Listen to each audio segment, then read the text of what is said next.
प्रकाश सिंह गौतम, मैं उनकी भतीजी हूँ। और आज अम्बेडकर जयंती के उपलक्ष्य में ये फंक्शन रखा गया है। तो अम्बेडकर जयंती एक ऐसी जयंती है जिसको हम मतलब पूरा वर्ल्ड मनाता है। ये ऐसी जयंती है और किसी की जयंती को हम नहीं बनाते, लेकिन अम्बेडकर जयंती को हम हमेशा मनाते हैं। अम्बेडकर जो डॉक्टर बी आर अम्बेडकर है, उन्होंने हमारे लिए बहुत कुछ किया है। जैसा कि उन्हें इंडिया में हम फादर ऑफ कॉन्स्टिट्यूशन भी बोलते हैं और उन्हें दलितों के पिता भी कहा जाता है, क्योंकि उन्होंने ना दलितों के लिए बहुत कुछ किया है। वो जब छोटे थे तब वो भी एक लोअर कास्ट से बिलोंग करते थे। उन्होंने बहुत कुछ सहा है, क्योंकि सब उनको डिस्क्रिमिनेट करते थे जस्ट बिकॉज वो लोअर कास्ट से आते थे। तो वो चाहते थे कि सब लोगों को ऐसा ना फील हो, कोई ज़्यादा मतलब कोई डिस्क्रिमिनेट ना हो। तो उन्होंने कॉन्स्टिट्यूशन में वो कॉन्स्टिट्यूशन बनाने में उनका बहुत महत्वपूर्ण हिस्सा है। वो कॉन्स्टिट्यूंट असेंबली के चेयरमैन रहे हैं और हमारे कॉन्स्टिट्यूशन में उन्होंने हमें सारे राइट्स दिए। हमें right to equality, right to education, right to freedom, right against exploitation, right to education भी दिया उन्होंने, क्योंकि लड़कियों को और जो लोअर कास्ट से बिलोंग करते हैं उन्हें पढ़ने का अधिकार नहीं है। लड़कियों को पढ़ने का अधिकार नहीं दिया जाता था पहले, लेकिन अब जो हमें अधिकार दिया जाता है वो जस्ट बिकॉज ऑफ हिम।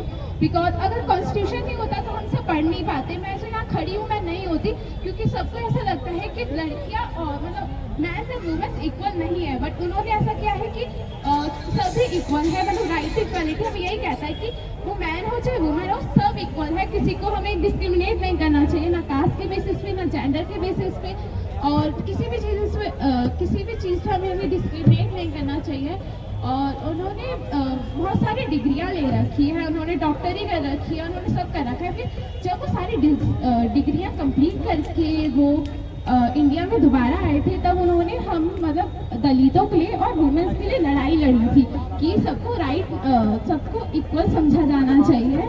और डॉक्टर बी आर अम्बेडकर के बारे में मुझे जितना पता है मैंने आप सबको बता दिया। बट सबसे ज़्यादा जो मैं उनको अपना आइडल मानती हूँ, जस्ट बिकॉज उन्होंने हमें सारे राइट्स दिए हैं। उन्होंने वुमेन्स को राइट्स दिलवाए हैं, क्योंकि जो वुमेन्स यहाँ बैठे हैं, जो सब बोल रहे हैं, वुमेन्स बिजनेस करती हैं, बिजनेस वुमेन्स बन चुकी हैं और ये जॉब्स कर रही है, एजुकेशन अपना कर रही हैं, अपनी डिग्रियाँ ले रही हैं। वो नहीं, पहले से ऐसा नहीं होता था। पहले तो छोटी उम्र में शादियाँ करवा दिया जाता था, लेकिन अब ऐसा नहीं होता जस्ट बिकॉज ऑफ हिम।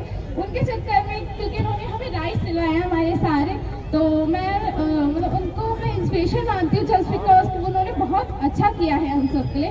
और जैसे कि जो गौतम बुद्ध है, उन्होंने हमारे यहाँ पंचशील होती है, उसमें पंचशील में हमें कहा जाता है ना कि हमें कोई गलत चीज़ नहीं करनी चाहिए, हमें कभी हिंसा नहीं करनी चाहिए, लड़ाई नहीं करनी चाहिए, और ना ही हमें कभी मतलब शराब खा लगाना चाहिए, ना ही हमें कोई ये सारी चीज़ें करनी चाहिए, ना ही हमें तम्बाकू खाना चाहिए, ना ही गुटखा खाना चाहिए, क्योंकि ये सब हमारी हेल्थ के लिए अच्छा नहीं है। तो पंचशील में हमें यही कहा जाता है और पंचशील को सबको मानना चाहिए। ज़रूरी नहीं है कि वो मतलब किसी कास्ट से रिलेटेड है तो आप उसको माने ना, उसमें जो लिखा है हमें वो देखना चाहिए, हमें ऐसा नहीं देखना चाहिए।